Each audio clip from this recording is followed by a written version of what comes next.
బేబీకి cold and cough ఉందా, పాలు తాగేటప్పుడు ఏడుస్తున్నారా? అస్సలు భయపడకండి, ఇవన్నీ చాలా కామన్ న్యూ బోర్న్ బేబీస్ లో. మా ఆరాధ్యకి 5 months ఇప్పుడు వెదర్ చేంజ్ వల్ల కోల్డ్ అండ్ కాఫ్ వస్తుంది, పాలు తాగేటప్పుడు చాలా ఏడుస్తుంది.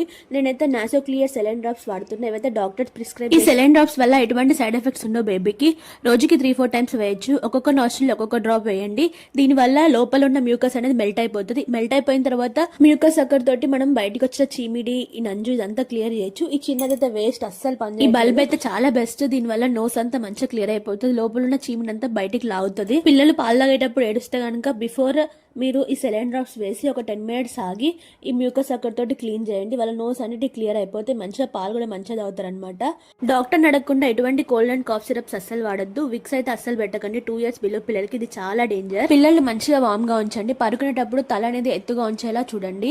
వీటి వల్ల బేబీస్ కి మంచిగా బ్రీతింగ్ అనేది మంచిగా వస్తుంది, ఎట్లాంటి సఫోకేటింగ్ ఉండదు. న్యూ మామ్స్ మీకు తెలిసిన సజెషన్స్ ని కింద కమెంట్ చేయండి. నా పోస్ట్ మార్టం జర్నీని మీరు చూడాలనుకుంటే లైక్ చేయండి, షేర్ చేయండి, నా ఛానల్ ని సబ్స్క్రైబ్ చేసుకోండి. Thank you, thanks for watching.